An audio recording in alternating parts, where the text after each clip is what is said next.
जिल्हा कार्याध्यक्ष गौरव पौरवालांचा अनोखा उपक्रम। विद्यार्थ्यांच्या समवेत विविध प्रकारची 150 झाडे लावली। शेतकरी कामगार पक्षाचे कामोठ्याचे कार्याध्यक्ष गौरव पौरवाल यांच्या माध्यमातून कामोठे येथील लोकनेते दिवा पाटील शाळेच्या आवारात वृक्षारोपणाचा कार्यक्रम पार पडला। यावेळी तेथील वृक्ष संवर्धनाची जबाबदारी ही शाळेतील विद्यार्थ्यांवर सोपवली। प्रत्येक विद्यार्थ्याला एक झाड लावून त्यांची काळजी घेण्यास सांगितले।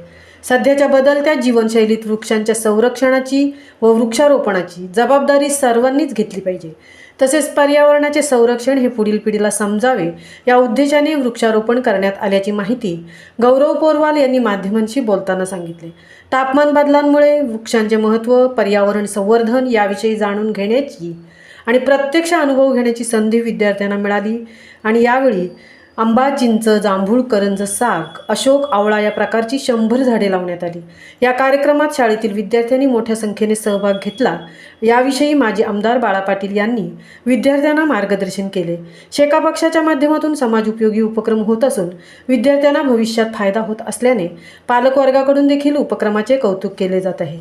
या कार्यक्रमाला शेका पक्षाचे माजी आमदार बाळाराम पाटील साहेब, समाजसेवक गौरव पौरवाल साहेब, चेअरमन जयदास गोवारी, कॅप्टन चिरंजीव सिंग, व्हाईस चेअरमन विनायक म्हात्रे, मुख्याध्यापक श्री गावण सर, शंकरशेठ म्हात्रे, ज्ञानदेव म्हात्रे, प्रमोद म्हात्रे, मुकुंद शितोळे, कुणाल भेंडे, सचिन झणझणे, नितीन पगारे आदींसह शाळेतील शिक्षक वर्ग, कार्यकर्ते, पदाधिकारी उपस्थित होते।